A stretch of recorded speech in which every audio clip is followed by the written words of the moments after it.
Buenas Nuevamente, buenas tardes. tardes a todos, a todas. Les damos la bienvenida nuevamente a este curso, a este programa de capacitación continua en temas de derecho civil que hemos organizado desde el Instituto de Estudios Judiciales y que cuenta con, como disertante, como docente a cargo, con el doctor Leandro Vanegas, juez de la Cámara de Apelación en lo Civil y Comercial número 2 del Departamento Judicial La Plata. Ya lo conocieron la semana pasada, quienes no lo conocían. Y bueno, Leandro, sin tanta presentación, estamos acá para escucharte, así que estamos atentos a eso. Tenemos 2 encuentros más, que van a ser los 2 últimos jueves del próximo mes. Tenemos una pequeña pausa hasta que nos volvamos a encontrar, pero bueno, primero lo primero, acá estamos para esta jornada. Bueno, Tu espacio. buenas tardes a todos. Muchas gracias por estar presentes. Bueno, arrancamos la semana pasada con algunas cuestiones relativas a la responsabilidad, como hablábamos objetiva y subjetiva. Ahora vamos a hacer un pequeño repaso para pasar a hablar.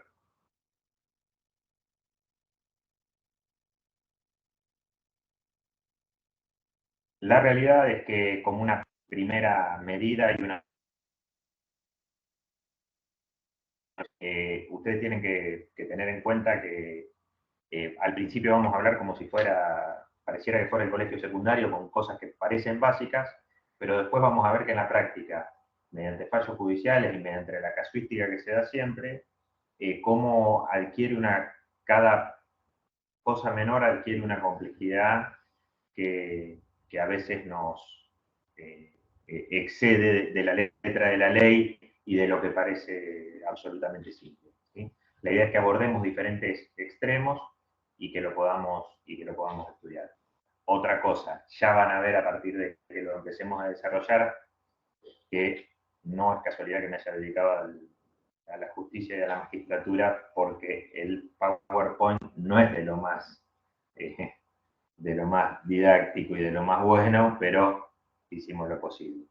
Lo que hago es les preparé un PowerPoint para esta vez, para que puedan, en caso, porque voy a citar varios fallos judiciales, para que en el caso de que les interese a ustedes, puedan fotografiar la pantalla o después en la grabación lo puedan ver y puedan tener en cuenta esos fallos o algunos de esos fallos como para tener en cuenta a la hora de hacer un reclamo. Lo que no tengo claro es si la mayoría de ustedes se dedican al ejercicio de la profesión libre o si trabajan dentro del ámbito de la justicia. En tal caso, les va a servir a ambos porque yo lo que me gustaría explicarles y darles algunas herramientas para ver cómo plantear una demanda, una defensa, a qué podemos atenernos si estamos, digamos, de un lado del mostrador como profesional y cómo debemos definir y decidir y qué debemos ver en el caso de los operadores judiciales. ¿Sí? Y el último aviso parroquiano es que en algunas de las diapositivas van a ver que, como le dije, no es muy didáctico, pero es adrede, ¿sí? Porque es algunas transcripciones, algunas citas jurisprudenciales para que ustedes puedan ver, decir, che, quiero buscar a ver de responsabilidad o la teoría del peatón distraído, a ver qué fallo tengo. Le sacan la foto, lo ven y pueden ir buscando. ¿Sí? Como ven, ya desde la portada hay yo cuando lo propuse al curso para que sea más claro, lo propuse como accidente de tránsito, es la segunda bolilla o segundo encuentro. Se puede decir accidente de tránsito, siniestros viales, tal vez la denominación siniestros viales sea la más adecuada porque tiene un amplio margen o un margen mayor de amplitud a la hora de hablar de estas cosas. Cualquier cosa que me quieran preguntar o que quieran decirme entre diapositiva o diapositiva o entre tema y tema, no tengo problema que lo hagan. Creo que mediante Camilo lo podemos hacer. Así que vamos sin más arrancar. Tenemos 2 encuentros más, las 2 próximas semanas no, sino ya en septiembre. Si hoy no llegamos a terminar con algunas cosas de las que tenemos para hoy, podemos continuar en las 2 siguientes y mechar con lo que tenemos también, que es el próximo encuentro sobre rubros indemnizatorios y el último sobre cuantificación de algunos de los daños que se pueden producir a partir de los accidentes de tránsito o de cualquier tipo de daño y responsabilidad. Bueno, a ver cómo puedo hacer acá, espérenme un cachito. Ahí está. Recordamos para arrancar la responsabilidad objetiva de la que hablamos en el encuentro anterior, el artículo 1113 del Código Civil derogado, 1757, 58 y 59 del Código Civil y Comercial del Código Civil y Comercial de la Nación. Me estoy amigando con la tecnología, por eso a veces me tildo un poco. Bueno, dispone que la responsabilidad objetiva se da en caso de riesgo o vicio de la cosa, también en actividad riesgosa o peligrosa, disponiéndose que en ese caso el responsable, acá puse dueño o guardián, en realidad es dueño y guardián de la cosa, que hay una presunción de responsabilidad. Acuérdense de esto, es muy importante, hay una presunción de responsabilidad a la hora de plantear un proceso. Es importante que lo tengan en cuenta. Y al actor le va a bastar comprobar el hecho, el daño, la cosa riesgosa y el nexo causal. Acá le digo, le va a bastar, en realidad no es poca cosa, pero sí tiene una presunción, con lo cual quien hace un juicio por responsabilidad objetiva va a tener una carga probatoria un poco más liviana que quien tiene que defenderse, insisto, con la existencia del hecho, que haya participado la cosa riesgosa, que esa cosa riesgosa le haya generado un daño y el nexo causal entre el daño y la cosa riesgosa, con eso va a bastar para acreditar el nexo causal. El demandado, por su parte, va a tener que probar que no es su culpa, que hay culpa de la víctima, está regulado en el 1729 del Código Civil y Comercial, la culpa de un tercero por el cual no deba responder, 1731, caso fortuito o fuerza mayor, 1730, que como vimos en el encuentro pasado, el nuevo código asemeja y utiliza como sinónimos el caso fortuito o fuerza mayor, el uso en contra de la voluntad del dueño o guardián de la cosa, 1752, segundo párrafo.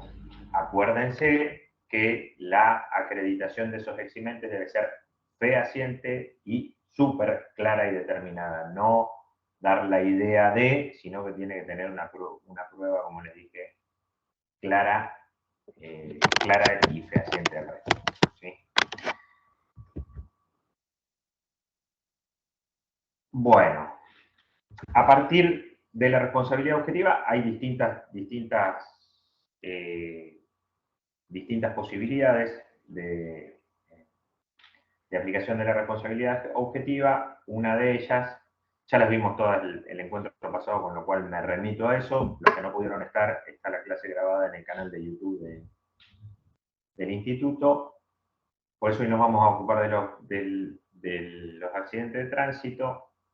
Tenemos que tener fundamental atención en la Ley Nacional de Tránsito 24449 y el Código de Tránsito de la Provincia de Buenos Aires, que es el que adhiere a la Ley Nacional de Tránsito.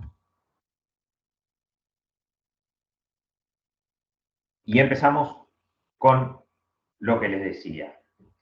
Les voy a citar el primer antecedente de la Corte, que es una sentencia del 18. Hay varias antes, digamos, de la Corte que dicen algo más o menos parecido, un voto del doctor Petigiani.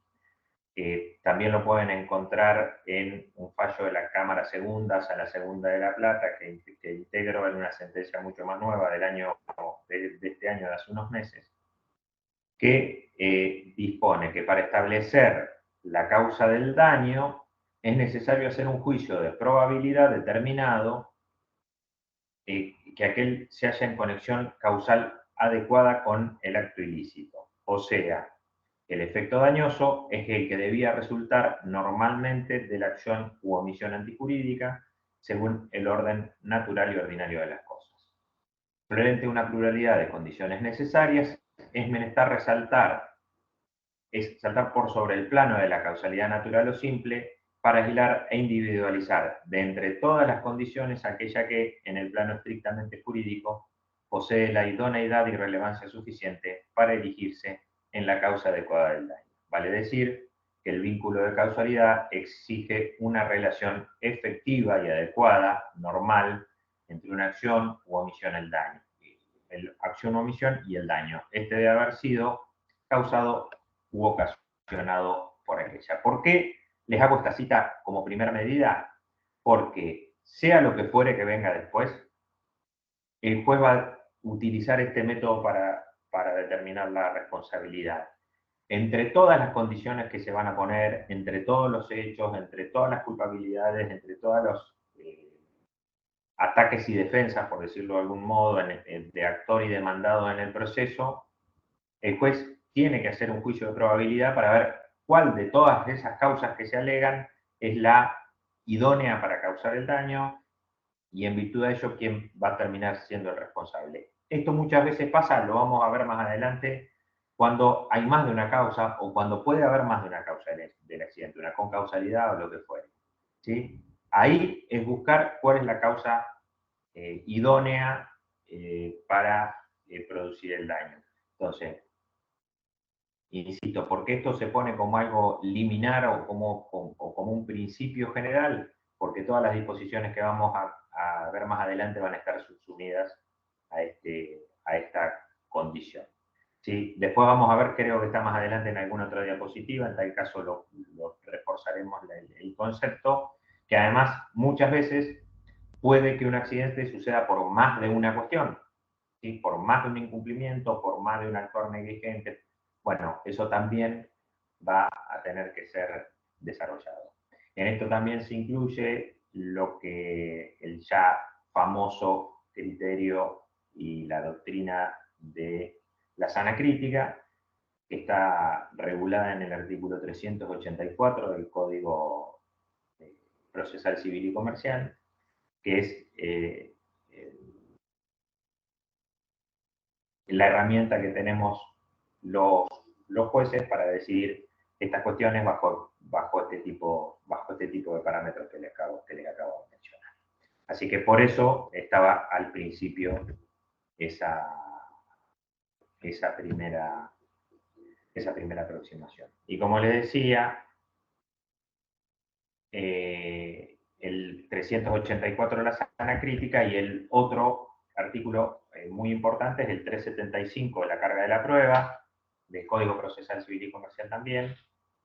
Y acá hay otro antecedente también del doctor Petigiani, un fallo del 18, que dice que el artículo 375 dispone un principio procesal de ineludible cumplimiento para las partes, el cual es la carga de la prueba, al sostener que cada uno de los litigantes deberá probar los extremos fácticos de las normas que invocan y que pretenden subsumir como sustento de su pretensión, defensa o excepción.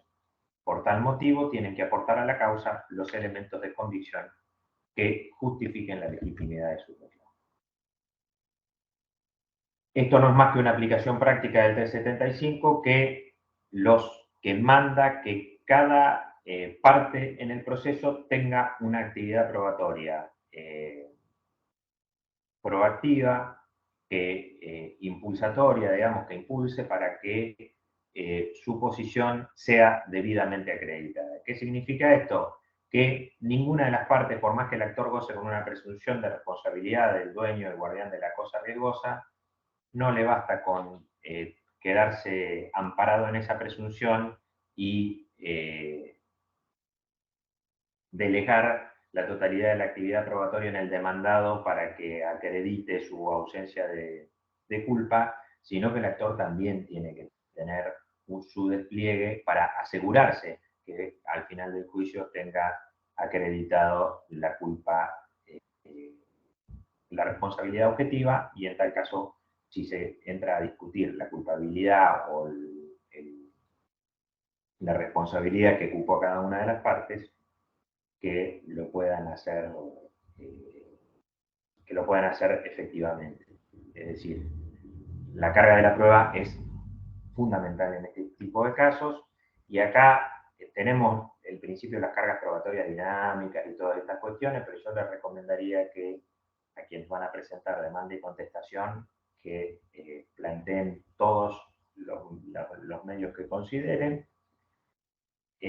Más vale que sobren antes de que falten, porque después, en la audiencia preliminar que se realiza en la mayoría de los juzgados de primera instancia, se puede depurar la prueba, se puede discutir, así que es importante que ofrezcan toda la prueba que les parezca conveniente para que el juicio prospere, o si van por la demandada, que no prospere. Bien, ahora vamos a las cosas que tienen a la legislación pura y dura de tránsito. Y acá es donde a veces, como les decía, van a pensar, me explica como si fuera algo del colegio, pero en realidad es todos los parámetros que tenemos que tener en cuenta para hacer ese juicio de probabilidad que les decía hace un ratito, ¿sí? Y hay cosas que ustedes tienen que tener en cuenta a la hora de plantear una demanda, de contestar la demanda, y quienes trabajan en la justicia de decidir, ¿sí? Por ejemplo, la edad mínima para obtener la licencia de conducir y en efecto para circular en la vía pública es la de 17 años en general, 16 años puede ser para ciclomotores sin pasajeros, y de 21 años para las categorías C, que la vamos a ver más adelante, que es camiones inacoplados, la categoría D, transportes de pasajeros de emergencia y seguridad, y la E, camión con acoplado y maquinaria especial. Los C y D son mencionados por la ley como conductores profesionales. Acá volvemos a ver, para que vean cómo pivoteamos entre lo que dice la ley y lo que dicen los tribunales respecto de la ley. Un fallo de la Suprema Corte de la Provincia del año 2006, un voto de Genú, en mayoría. Hay algunos temas que, como ven, van a tener votos de mayoría y minoría, porque son cuestiones que aún hoy son discutidas por las opiniones de los jueces, y que este antecedente dice: la falta de licencia para conducir por tratarse de un menor de tan solo 13 años de edad constituye un fuerte indicio que indica, en principio, que éste carece de la necesaria habilidad o destreza para poder evitar o sortear las dificultades de tránsito. Por otra parte, no evidencia únicamente la violación de la ley, sino también la posibilidad de acreditar que el sujeto poseía al momento del hecho las condiciones mínimas y necesarias para conducir. Generalmente los tribunales van a atar la edad mínima con la maduración de la persona para determinar si tenía la madurez necesaria, valga la redundancia, para poder manejar, sea bicicleta, auto o moto o no. ¿Sí? Este es uno de los antecedentes.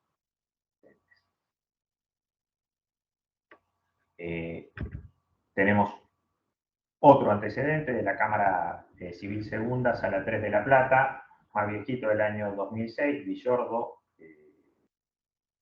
integraba en ese momento la Sala Tercera, que dice: el cumplimiento de la vigilancia contra el orden menor considerando una tensión razonable y conforme a parámetros usuales y comunes, ya que según ese del conocimiento general y aceptado como adecuado, no es desacreditado posibilitar o permitir que un menor de 10 años circule en su bicicleta por una calle barrial donde el tránsito es regular o escaso, y que el hecho no ocurrió por un proceder desaprensivo o que enmarque a lo sucedido en una situación en la cual la presencia o directiva de sus padres lo hubiera evitado, salvo que pretenda que es razonable vedar de esa actividad de estas circunstancias.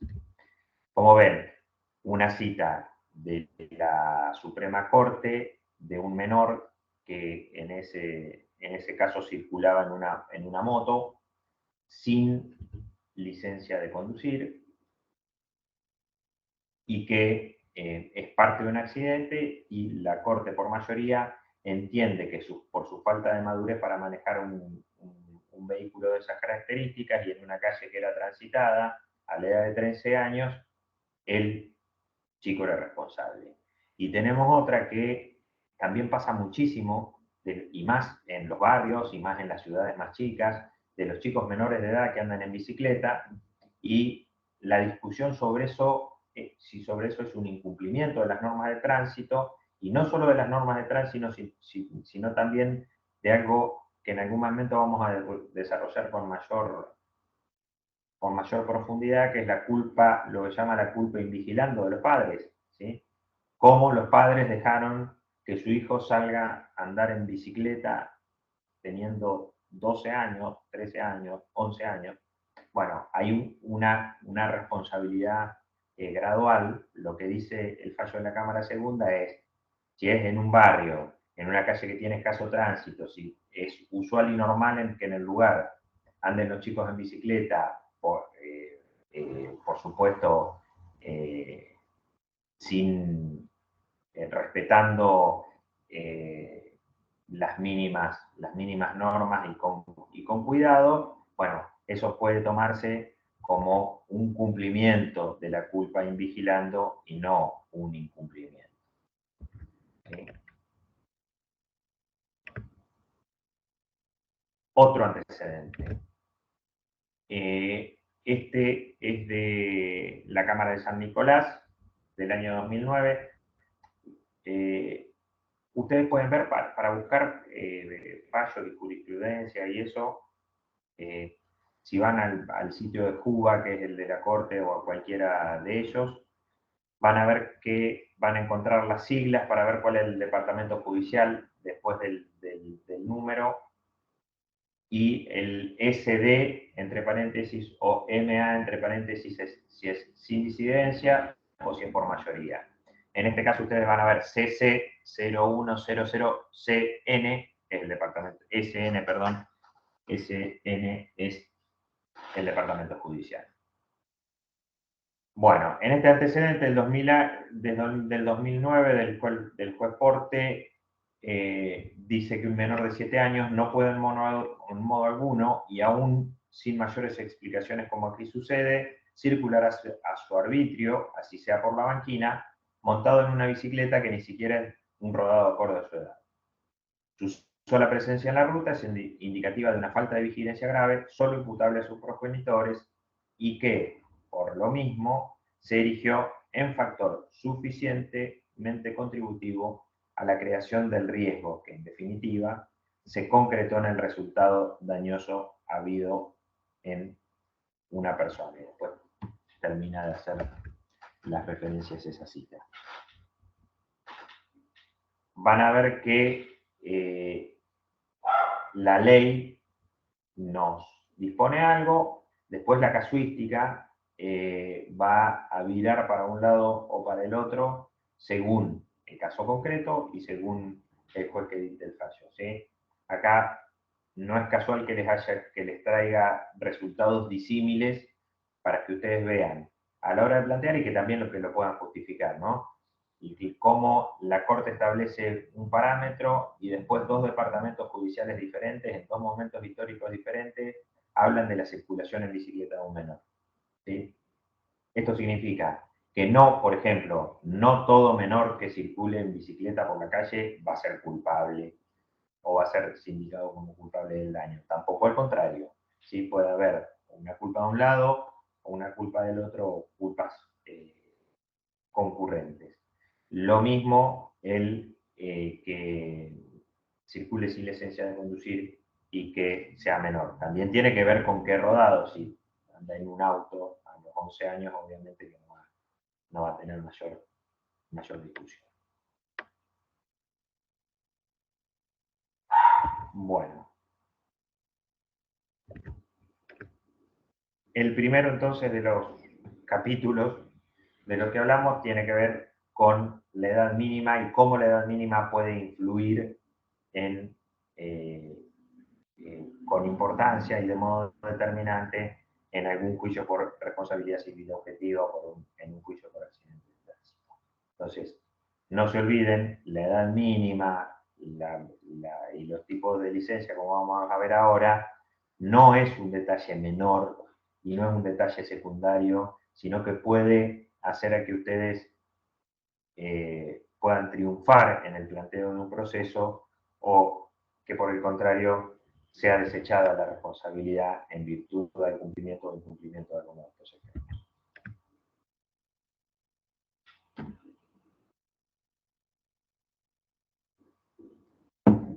La ley dispone también qué tipos de licencias va a haber.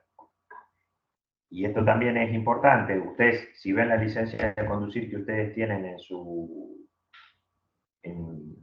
poder, van a ver que están autorizados para algunas cosas y para otras no. La mayoría de nosotros vamos a tener en el registro autorizado A y B y podemos tener otras categorías también, depende del nivel de manejo y a qué nos dediquemos. El registro, digamos, el tipo de licencia A es para ciclomotores, motocicletas y triciclos. Esta licencia A es la que se puede sacar a partir de los 16 años. Acá estamos hablando de ciclomotores y motocicletas hasta cierta cilindrada, ¿no? Más grandes van a tener que ir a la categoría B. Acá les digo las cuestiones más generales. El tipo de licencia B, autos y camionetas con acoplado hasta 750 kilos y casas rodantes. El C, camiones sin acoplados, ya según el artículo 20 de la Ley Nacional de Tránsito es una licencia profesional. La D, transportes de pasajeros, emergencias y seguridad, por supuesto que esa también es una licencia profesional. La licencia E, que son camiones articulados con acoplados o maquinaria especial agrícola. El F, automotores para discapacitados. Y la G, tractores y maquinaria agrícola. ¿Para qué es importante esto?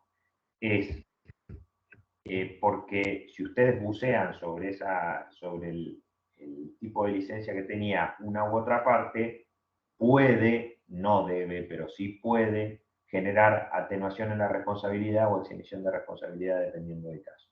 Digamos, si nosotros logramos corroborar que quien manejaba un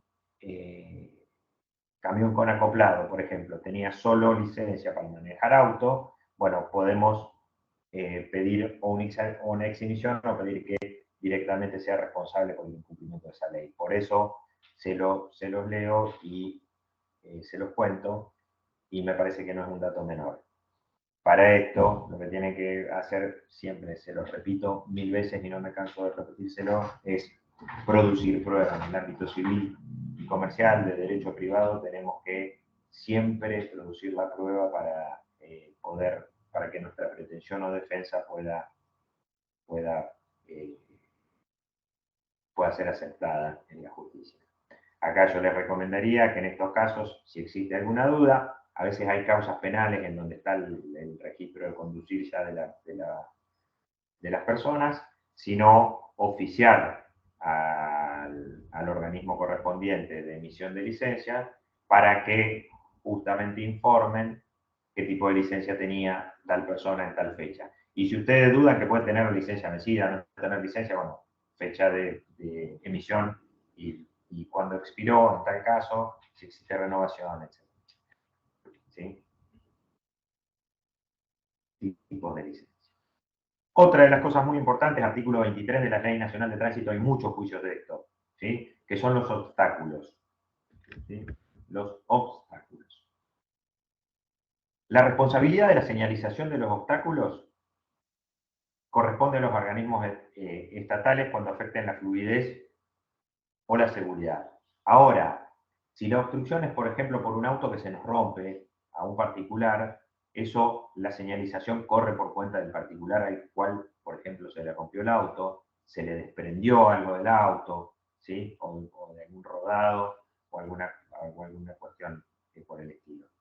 Esto es muy importante también porque ustedes van a ver que hay muchos juicios en los cuales se indica la responsabilidad del Estado. Bueno, ¿qué es lo que tienen que probar? Por ejemplo, un accidente de tránsito, yo les puse una foto de un bache exagerado, pero supongamos un bache como ese, u otro bache, o algún obstáculo grande en el camino que no esté debidamente señalizado y genere un accidente, se puede reclamar, en este caso sería el Estado, si es una empresa contrataria, supongamos un pozo para cambiar un caño a la empresa que lo hace, ¿sí? se puede reclamar, conforme el artículo 23 de la Ley Nacional de Tránsito, el incumplimiento de esa obligación.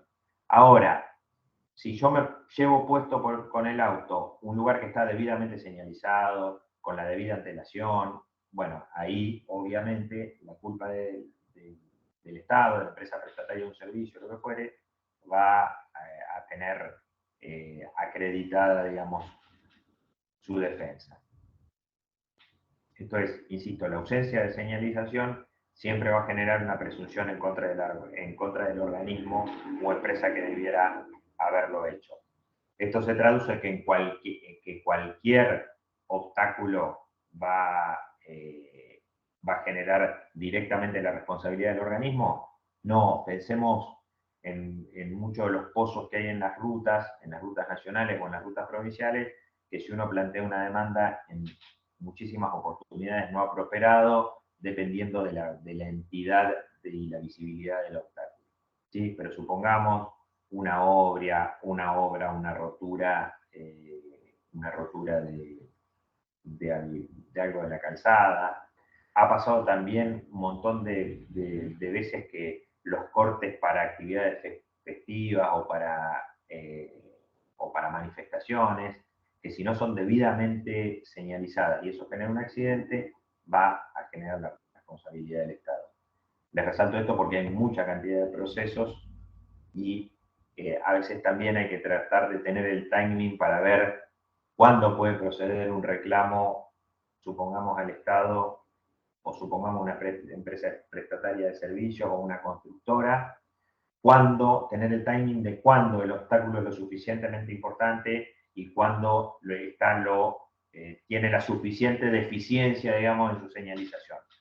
No cualquier obstáculo, no cualquier falta de señalización va a generar la responsabilidad y eso hay que buscar antecedentes y también tener el timing de la razonabilidad, de decir, che, bueno, esto no es mucho. Si no es mucho, no va a dar para un proceso judicial. Si es algo grande, por supuesto que sí. Si tienen alguna duda, me van planteando. Sobre esta temática, les traigo a colación un antecedente de la Cámara Primera, Sala Tercera de La Plata, con un voto del doctor Roncoroni, que después fue juez de corte, por supuesto, es antiguo pero absolutamente actual, que dice que si la columna fue la creadora del riesgo, al dejar que un bache se formara y estando obligada a evitarlo, no lo hizo oportunamente mediante la reparación del adoquinado o la señalización pertinente, es manifiestamente injusto liberar la responsabilidad en base al argumento de que el actor debía conocer el bache porque se hallaba dentro de un derrotero que le era habitual. ¿Ven? Este es un ejemplo. La responsabilidad por falta de señalización o por obstáculo pronunciado va a ser sea por parte del Estado o por quien fuere. Digo el Estado porque generalmente las calles, las rutas, ¿sí? Ahora, eso exime responsabilidad por ejemplo, en la cita del doctor Roncoroni, que la persona, digamos, esté de camino de su casa al trabajo y que conociera la existencia de ese obstáculo, bueno, es cuestión de prueba más que de hecho o que de jurisprudencia. Yo le planteo esta jurisprudencia porque hay que remitirse al juicio. Si el demandado logra probar que el obstáculo estaba en pleno conocimiento, bueno, ahí la ausencia de señalización va a tener menos preponderancia, ¿sí? Pero eso hay que probarlo. ¿Y cómo se hace la prueba de eso? Bueno, es difícil, salvo que sea un camino muy expreso que se pueda probar que todos los días un papá llevaba a su hijo a la escuela por el mismo camino y que en ese camino estaba el obstáculo. Pero bueno, es una cuestión que se tienen que concentrar en la prueba, como les vengo diciendo y como les vengo insistiendo como el loco. Pasamos entonces, edad mínima, clases de licencias, obstáculos, y ahora condiciones de seguridad para circulación. ¿Sí? Tenemos el artículo 29 y 30 de la Ley de Tránsito. Acá yo les pongo solamente los más importantes. Hay un montón de requisitos de seguridad y les pongo los más importantes y los que pueden ser objeto de discusión en un juicio, ¿sí? Hay otros que es difícil. Supongamos, uno de los requisitos de seguridad es que la suspensión y la amortiguación ande correctamente. Bueno, plantear eso en un juicio como determinante de un accidente de tránsito es medio difícil, entonces es algo que no se lo pongo expresamente, pero que está en la ley. En este caso, el artículo 29 y 30 disponen, entre otras cosas, correcto funcionamiento del sistema de frenado, correcto funcionamiento de la dirección, correcto uso y conservación de las cubiertas, ¿sí? Las cubiertas pueden ser las cubiertas nuevas, digamos 0 kilómetro, hasta ciertas condiciones de uso normal y habitual, conforme su fabricación, la calidad, el uso, etc. Si son cubiertas recapadas que tengan, que esté consignado que son recapadas y que estén usadas conforme conforme el uso para el cual fue hecha y posteriormente recapada, el uso de cinturón de seguridad, lo vamos a ver más adelante, pero que los vehículos que tienen paragolpes deban tener que traen de fábrica paragolpes, como la mayoría, tengan el paragolpe y que no tengan objetos salientes. Esto es muy importante, artículo 48 de la Ley Nacional de Tránsito. Si ustedes ven, hay muchos autos y muchas camionetas que van a ver que tienen esos ganchos para llevar carritos, para llevar la lancha o lo que fuera detrás del vehículo. Bueno, eso no puede estar permanentemente puesto sobre saliento porque genera una presunción de responsabilidad por falta de seguridad, ¿sí? Porque puede causar más daño a otro vehículo o a otra persona. Entonces, esas bolas plateadas que tiene atrás tienen un sistema ahora modernamente de que está prohibido, tienen como un sistema que se puede descolocar, pero eso no puede circular permanentemente y si se genera un accidente mediante la utilización de ese saliente, bueno, se pueden reclamar los daños también y va a ser un incumplimiento del deber de seguridad que tiene la persona que anda en esta cosa riesgosa que es autocamioneta, ¿sí? Lo mismo con el sistema de defensas. No puede tener defensas metálicas así demasiado grandes porque pueden hacer que el daño a producir sea mayor que el que produciría sin esas estructuras metálicas muy grandes. La utilización correcta y que funcionen los parabrisas y los parabrisas, las lunetas cuando fueran con limpiaparabrisas y los desempañadores. También la iluminación adecuada que lo va a disponer el artículo 31. Todas estas condiciones de seguridad son las que vamos a tener que revisar para ver la responsabilidad en un proceso. Digamos, existe un accidente de tránsito, si hay causa penal como prueba, la causa penal va a tener una inspección ocular de los autos y una inspección ocular y mecánica que va a decir sistema de frenado andaba o no andaba, luces andaban o no andaban, limpia parabrisas andaba o no andaba, y los sistemas fundamentales se puede usar como prueba. Y si no se puede pedir como prueba una pericia mecánica en sede civil si todavía el rodado está en las condiciones en las cuales se accidentó. Estas condiciones de seguridad, por supuesto, son importantes. Si uno acredita que no le funcionaban bien los frenos a un auto que choca, bueno, vamos a tener una presunción de responsabilidad. Si logramos acreditar que al auto, uno de los autos que choca no le funcionaban las luces, vamos a tener una presunción. Si logramos acreditar que que estaba lloviendo, que era un día con condiciones climáticas adversas y no le andaban limpia parabrisas, lo mismo. Y así sucesivamente. Y acá les traigo una jurisprudencia que no tiene que ver con una de las condiciones de seguridad que nombré, pero que sí es otra muy importante que va a estar en discusión siempre en las demandas, fundamentalmente cuando participan las motocicletas o motovehículos, que es la cuestión del casco protector. Más allá de que, por supuesto, el casco lo vemos en los juicios permanentemente, la utilización de un casco con las características necesarias o mínimas y con la colocación como se debe, reduce daños, con lo cual no queda solamente en una expresión publicitaria o lo que fuere. El uso del casco obviamente que salva vidas y reduce daños en la inmensa mayoría de los casos, con lo cual es absolutamente adecuado que insistamos en su uso más allá de los juicios que podamos hablar. En este caso, lo voy a citar varias veces al doctor Galdós, que hace poquito se jubiló como juez de la Cámara Civil y Comercial de Azul, porque es, además de un juez de una relevancia muy, muy grande, de un conocimiento técnico importante y de una sensibilidad jurídica muy buena, también como doctrinario ha jugado y juega un papel muy importante en el derecho de daños, por eso va a estar citado en reiteradas oportunidades. Bueno, este es uno de ellos.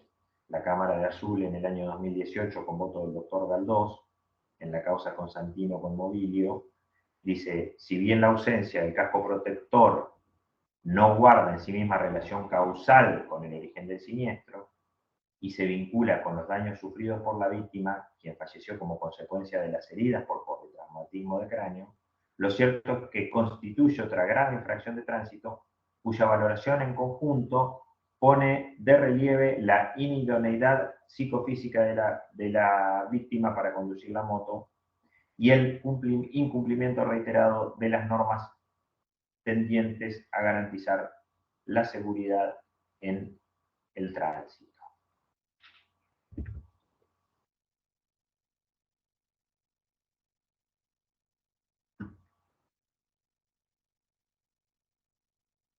Otra, ahí se me fue, a ver, ahí está.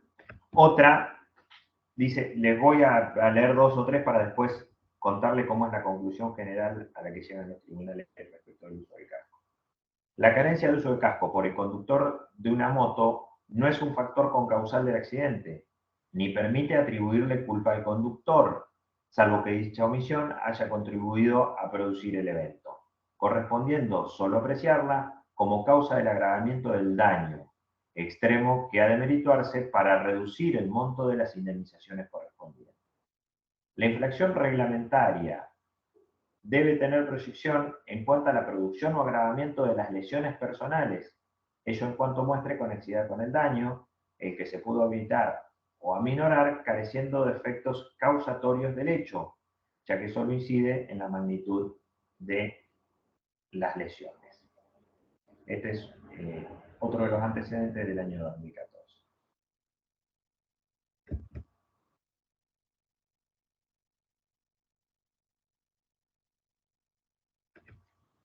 Otro antecedente de la Cámara Segunda Sala Primera de La Plata del año 2004, del doctor Marroco, dice que si la causa que provocó el accidente no es otra que la conducta que el actor observara, al no respetar la prioridad de paso del otro móvil y al hacerlo en una moto sin luces, que carecía de freno trasero, con sus neumáticos deteriorados y que solo podía transportar a su conductor y no a dos personas más, como lo hacía cuando ocurrió el hecho, cabe exonerar de responsabilidad del demandado en el acaecimiento del hecho dañoso.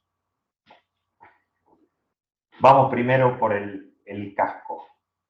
La utilización o no utilización del casco. En tribunales vemos muchas veces que la defensa principal del demandado ante un accidente de este tipo dice: no soy responsable del accidente porque quien manejaba la moto no traía casco. Bueno, la realidad que la defensa plantea así está mal planteada. Sí hay un incumplimiento de una norma de tránsito, pero generalmente no va a afectar en que el accidente suceda o no. Ahora, si es como el segundo de los antecedentes que le nombré, que es la carencia de casco protector, no es factor concausal del accidente,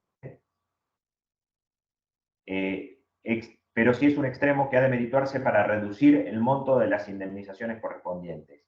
Es decir, si uno lo plantea como defensa, es decir, no, la culpa del accidente es del otro porque no usaba casco, no va a tener mucha suerte, o generalmente no va a tener mucha suerte. Ahora, si al momento de discutir las lesiones que se reclaman a partir de un accidente de tránsito, el demandado en este caso alega la falta de casco y comprueba que parte de esas lesiones se dieron por la ausencia del casco protector, bueno, ahí la situación es distinta y puede tener procedencia. Digamos, si pasa que la persona que reclama no iba con casco protector y la mayor cantidad de daños que se producen en la cabeza, bueno, a partir de las pericias médicas que también van a tener que ofrecer como prueba, se va a determinar si el casco hubiera reducido o no hubiera reducido esos golpes y esas lesiones. Entonces, en el caso del casco protector, proponerlo como exoneración de responsabilidad, no. Proponerlo como reducción de la indemnización por incumplimiento de la norma de tránsito del damnificado, sí, son dos cosas diferentes y son planteos diferentes que está bueno que lo dividamos y que lo pongamos cada cual en su lugar. Digamos, puede reducir la responsabilidad, la indemnización, perdón, pero no la responsabilidad en el hecho. Hasta puede llegar que si las lesiones son todas a partir de que no usó el casco protector, que no sea indemnizado, o por lo menos por incapacidad psicofísica, a partir de esa ausencia de uso de casco. El otro antecedente del juez Marroco, se los traigo a colación porque la moto en este accidente no tenía casi nada, entonces están todos los incumplimientos del deber de seguridad juntos, pero ustedes van a ver cómo en este antecedente se determina que el transitar sin luces, sin freno, con neumáticos deteriorados y con exceso de ocupantes, muy importante, no va a proceder la responsabilidad. Hay un fallo que de mi autoría que también aborda, que después en tal caso se los puedo pasar, no quise ser demasiado autorreferencial en este raconto, por eso no lo agregué, que es que aborda específicamente la responsabilidad en caso de una moto que circulaba con exceso de ocupantes. Así que pasa mucho por ejemplo, los padres que llevan a sus hijos a la escuela y dicen, bueno, como no tengo otra forma de llevarlo, voy con 3 chicos o 2 chicos arriba de la moto. Bueno, ¿cómo eso incide en la condena de causalidad? Porque, por supuesto, si tiene exceso de pasajeros, va a tener una capacidad conductiva más limitada, una incomodidad más manifiesta, entonces eso se va a tener que tener en cuenta.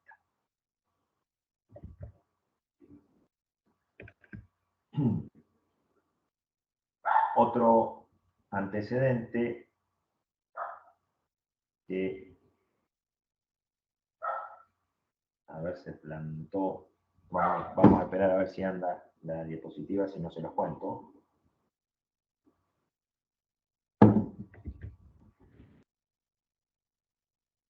Bueno, no funciona. Hay otro fallo de la sala segunda de la doctora Ferrer de La Plata, de la doctora Patricia Ferrer, que dice que a los fines de evaluar la responsabilidad debe ser ponderado el mayor riesgo que importa la circulación en una moto. Un segundito, Leandro, estamos viéndolo sí. Correctamente, ¿eh? Lubeck, Ramón Horacio y otro contra Mercurio Ricardo, entiendo que es esa. Sí, bien. A mí me sale en blanco. Bueno, entonces buenísimo. Estamos viendo. Bueno, entonces lo sigo pasando, si no se llegan a ver me avisan, ¿sí? Bueno, en este caso, a los fines de evaluar la responsabilidad, como les decía, debe ser ponderado el mayor riesgo que importa la circulación de una moto por el carril izquierdo de una avenida de alto tránsito, cuyo conductor no poseía licencia, el rodador carecía de luces, de patente, de seguro de responsabilidad civil. Y concluye en este antecedente la doctora Patricia Ferrer en que son estas circunstancias que no pueden considerarse irrelevantes a la hora de establecer las causas que dieron motivo del accidente. Insisto, tenemos que indagar a la hora de presentar una demanda o de defender, y en caso de que seamos empleados de la justicia a la hora de decidir, ¿cuál de todas esas causas, como le dije al principio, es la idónea para producir el daño? Puede ser que en la misma causa y de distintas partes haya incumplimiento de deberes de seguridad, haya exceso de velocidad, haya incumplimiento de la prioridad de paso por la derecha y miles de cuestiones más que van a tener que revelarse en la discusión de ese juicio en particular y con la casuística particular. A ver. Ahí está, este sí se ve. Bueno. Si llega a haber algún problema con ver las diapositivas o algo, les pido por favor que me avisen porque me sale medio descoordinado a mí en la transmisión. Dale, perfecto. Acá estamos viendo el gráfico sobre reglas generales, orden de prelación. Reglas generales, orden de prelación, artículo 16 de la Ley Nacional de Tránsito. Esto también tiene su relevancia. Más allá de que el triangulito no me haya salido tan lindo, van a ver que en la punta de la pirámide, en la cúspide, están las indicaciones de la autoridad, debajo de ellas las normas de tránsito y debajo las normas generales. ¿Qué significa esto? Que si ustedes les va a pasar muchas veces, más si circulan en grandes ciudades, que puede que haya, supongamos, un semáforo, pero que por alguna circunstancia particular haya un agente de tránsito que haga circular contrario a la luz del semáforo. Supongamos una obra en construcción, una manifestación, hay varias formas y varios momentos y motivos por los cuales esto se da. Entonces, primero hay que hacer caso a las indicaciones de la autoridad, después a las señales del tránsito y después a las normas generales. Otra vez, esto obedece a un criterio probatorio muy, muy fuerte, digamos. Si nos demandan porque, volviendo a este supuesto, nos demandan porque pasamos el semáforo en rojo, pero en realidad pasamos el semáforo en rojo porque había una indicación de una autoridad, supongamos policía o gente de los gobiernos municipales que nos hacían indicación de pasar, bueno, producir la prueba al respecto. Así que es importante también tener en cuenta el orden de relación. Peatones y discapacitados. Artículo 38.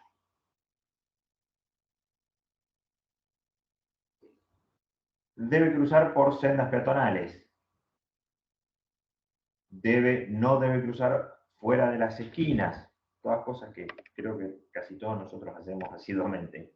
Sí cruzar cuando está en verde el semáforo para autos de la misma dirección. Cuando hay semáforo para peatones, no tiene mayor discusión, pero cuando no hay semáforo para peatones, cruzar cuando está en verde para el mismo lugar para el que nosotros vamos a cruzar.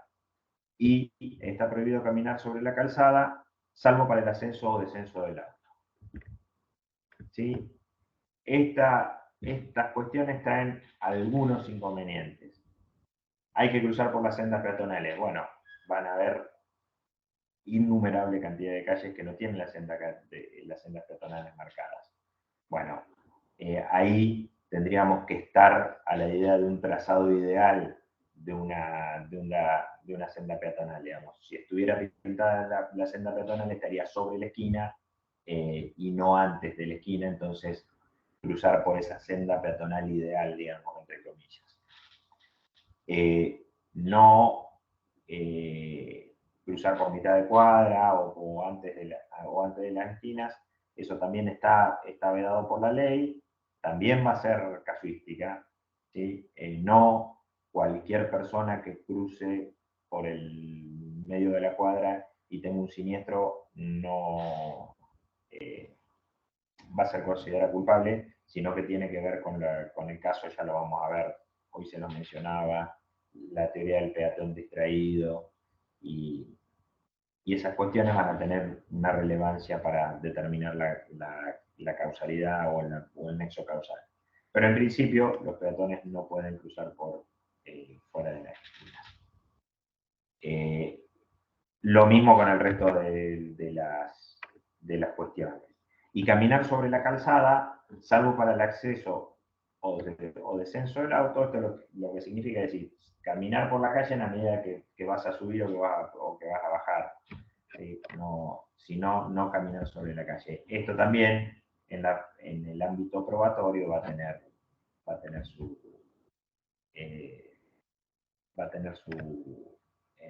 su discusión. En este caso, sobre esta cuestión relativa a los peatones. Antecedente de la Corte Suprema, el doctor Soria, del 2015, lo que les decía, la aparición de la figura del peatón distraído o del ciclista desaprensivo son hechos que se presentan, si no normalmente, al menos ocasionalmente, por lo que el conductor debe estar suficientemente alerta como para sortear esas emergencias, salvo casos excepcionales.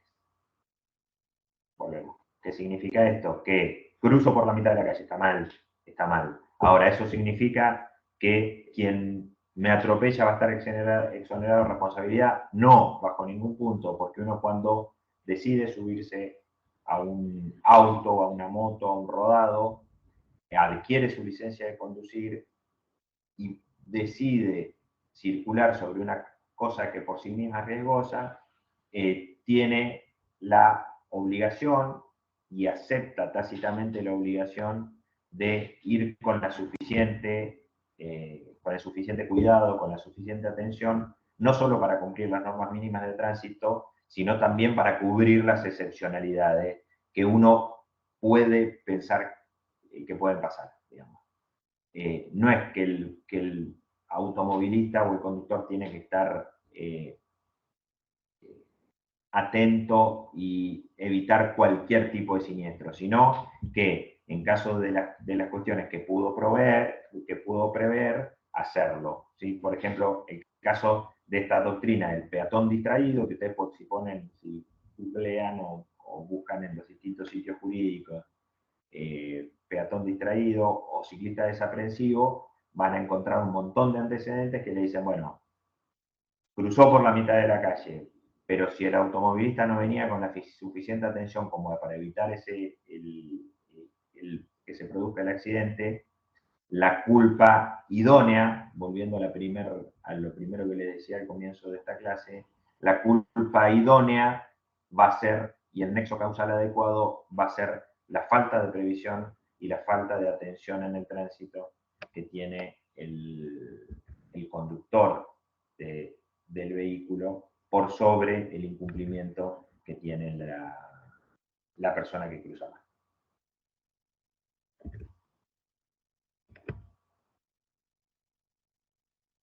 Otro antecedente dice que los automovilistas, en cuanto a responsables de la utilización de la cosa con incuestionable poder ofensivo, como les decía recién, nosotros nos subimos al auto y aceptamos que estamos al mando de una cosa riesgosa, debe estar previsiblemente alertado en torno a las hipótesis dañosas vinculadas a la actuación del llamado peatón distraído o desaprensivo, categoría que incluye la posibilidad del cruce vial emprendido desde atrás de un colectivo detenido.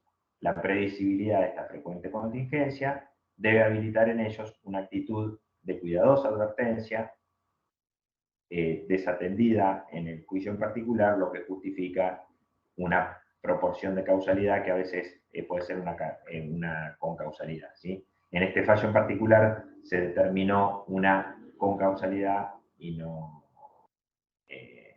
una responsabilidad absoluta de quien iba al mando del auto. Otro antecedente de Azul, de la Cámara de Azul, dice cruce de la calzada por el peatón, fuera de la senda peatonal, salvo supuestos especiales, genera la responsabilidad concurrente del conductor de automotor y de la víctima, dependiendo los respectivos porcentajes de las circunstancias del caso. Ello así porque la aparición del peatón distraído o desatento o desapresivo es un riesgo propio de la circulación.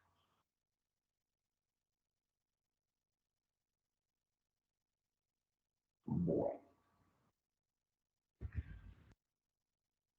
Nos quedan varias cosas todavía. Por ejemplo, el principio rector del artículo 39, la prioridad de paso por la derecha y sus excepciones, que les propongo que atento la hora lo podamos ver en el próximo encuentro, en donde también empezamos a abordar los giros y retondas, las prohibiciones, que empezamos a abordar las cuestiones de los rubros indemnizatorios.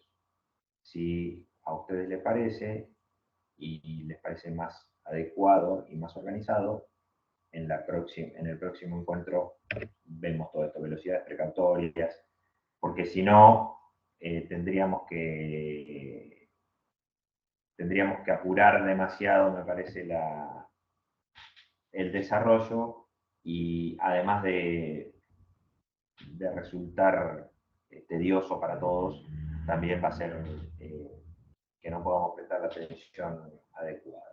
Así que, si les parece, hacemos así para que tengamos lugar también a un rato de inquietudes de ustedes, los participantes, si quieren algún dato en particular, si les parece que quieren hacer alguna pregunta, aún de las cosas que no hemos visto todavía, que no tengo ningún problema. Bueno, como decía el doctor, si alguien tiene alguna cuestión que quiera comentar o consultar, invitamos a que tomen los micrófonos, así la pueden hacer a viva voz. Había más temprano una intervención de Carlos Alberto Burr, no sé si, Leandro, tenés acceso al chat ahí. Ahí estoy viendo, señalo también la importancia de la ley orgánica de las municipalidades, por supuesto, ahora les digo eso, se puede tener el material compartido, después se los paso. Bien. Bueno, sobre la ley orgánica de las municipalidades, por supuesto, la ley orgánica de las municipalidades determina algunas cuestiones que van a vincularse con la responsabilidad, siempre que establece autoridad de aplicación y diferentes regulaciones que van a afectar directamente al ejercicio del tránsito vehicular, pero también a la responsabilidad de las administraciones municipales. Así que, por supuesto, es algo que es muy importante y que también hay que tener en cuenta, porque cuando la responsabilidad es estatal, vamos a tener diferentes grados de responsabilidad, y también depende de dónde esa responsabilidad se produzca, digamos. Si sucede en el casco urbano de una ciudad, si sucede en un camino real, de zona rural, si sucede en ruta provincial, si sucede en ruta nacional. A veces hay responsabilidades propias de cada comuna o de cada estamento del Estado, valga la redundancia, y a veces participa solo uno de ellos, con lo cual, sí, no solo la ley orgánica de las municipalidades, sino todo lo relativo a la organización municipal, jurisdiccional, etcétera, etcétera, de las jurisdicciones físicas, digo, es muy importante y vale tenerlo en cuenta. ¿Vuelvo al chat? No. No hemos tenido más intervenciones en el chat. No sé si alguien más tiene algo que quiera comentar. Claudio escribe si se podrá abarcar en la próxima jornada casos de dolo eventual en materia de accidentes de tránsito. Sí, porque cuando hablamos, creo que lo que se los expliqué la semana pasada, si mal no recuerdo, pero podemos charlar. El concepto de culpa sería amplio. La culpa como culpa, y la culpa propiamente dicha, que se llama, y la culpa como dolo, digamos, como un actuar delictual, ¿sí? Dentro de eso está, digamos, como si fuera una paleta desde el blanco hasta el negro. Tenemos los grises que van a indicar la presencia de dolo eventual, que vamos a encontrar muchísimo en los accidentes de tránsito, pero que va a ser una figura que se va a aplicar más en el derecho penal y en las causas penales que en las causas civiles. ¿Por qué? Porque obviamente se va a determinar, pero en la causa civil basta con la culpa, la responsabilidad por culpa. Ahora, entrar a la condición o a la intencionalidad al elemento volitivo, como hablábamos el otro día, de la culpa, que es la intencionalidad de obrar, o la intención de dañar, o la desaprensión manifiesta de la suerte del otro, dicho en términos coloquiales, eso va a ser secundario para nuestro análisis en una causa de accidentes. Pero sí, por supuesto, podemos hacer un desarrollo, pero el principio general es centrarse cuando la causa es civil y comercial, centrarse en la noción de culpa. Después, si la culpa es dolo, es responsabilidad igual, ¿sí? Si el que cruzó el semáforo en rojo porque no lo vio, o porque lo hizo a propósito, o porque dijo dolo eventual, no, total, no va a pasar nada, sabiendo que puede pasar, ese sería el caso del dolo eventual. Si bien está bueno determinarlo, la consecuencia jurídica va en el ámbito civil y en el ámbito resarcitorio o indemnizatorio, va a ser más o menos similar, ¿sí? Lo mismo el que viola la prioridad de paso por la derecha, lo mismo el que circula a exceso de velocidad, un caso absolutamente, como digamos, de libro y de ejemplo de facultad. El ejemplo de dolo eventual, si yo voy a una velocidad excesiva sobre un auto, suponiendo, sabiendo que voy sobre en el tránsito, que voy transitando sobre una cosa riesgosa, y sabiendo que si aparece algún obstáculo no voy a tener tiempo de frenar, y me la juego igual en lo eventual. Y ahí, obviamente, se tiene que determinar en juicio, pero va a tener la culpabilidad, digamos, de cajón, como se dice, el que produzca el daño. Pero como corolario, sea culpa, sea dolo directo o sea dolo eventual, la culpabilidad, una vez probada, va a tener que pagar. La diferencia, que podemos verlo en la clase que viene, es en el caso del derecho de seguro. Si hay un seguro que responde y dice, no, che, incumplió con determinada norma de modo doloso para dañar a otro, bueno, ahí es otra discusión y el seguro va a tener sus defensas también, con lo cual es importante que desarrollemos ese tema. Bien. Micaela, veo que abriste tu micrófono, no sé si es que querés... bien. Pensé que era para eso. No tenemos más preguntas en este momento, no sé si alguien quiere comentar algo más. Si no, recordarles que bueno, tenemos programado el siguiente encuentro para el jueves 15 de septiembre, siempre en el mismo horario, a las 3 de la tarde, y por el mismo canal, en el mismo enlace de acceso. Misma hora, mismo canal. Misma Les hora, propongo, como les decía, seguir desarrollando esta temática en el próximo encuentro y empezar con lo de los rubros indemnizatorios. Fundamentalmente lo que les decía, tener en cuenta que vamos a tener prioridad de paso, velocidades máximas, la cuestión, la vedette del accidente de tránsito, que es la prioridad de paso, a ver hasta dónde la prioridad de paso es absoluta y hasta dónde admite excepciones. Y después cuestiones como las que venimos hablando hasta ahora, de la prioridad en las rotondas y las distintas cuestiones que tienen que ver con las velocidades precautorias y alguna cosita más. Así que con esa salvedad quedo al encuentro próximo, no sería, al encuentro próximo dentro de 15 días, me parece, 2 semanas que vienen, no, la que le sigue. Les agradezco a todos la presencia, espero que esto les pueda servir como un elemento para trabajar, ¿sí? La idea de todas estas charlas y por lo menos de las cosas que doy yo es que no dar una clase magistral en donde se derrame el saber y no sé qué, sino que poder darles algunas herramientas prácticas para que digan, bueno, esto me puede servir para mi ejercicio profesional. Y esa es la idea, que en todos estos encuentros podamos ir cultivándonos entre todos y podamos tener herramientas para el trabajo particular y para desarrollar, bueno, esto que si estamos todos hoy a las 4 de la tarde acá es porque nos gusta, así que a todos esta cuestión vocacional que tenemos con el derecho y con la justicia, ¿sí? Así que les agradezco la presencia a todos y nos veremos dentro de 15 días.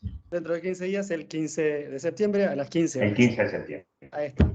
Bueno, 20 gracias días, a todos, gracias a vos, Leandro. Nos vemos en 2 Muchas gracias. Hasta la próxima. Hasta luego.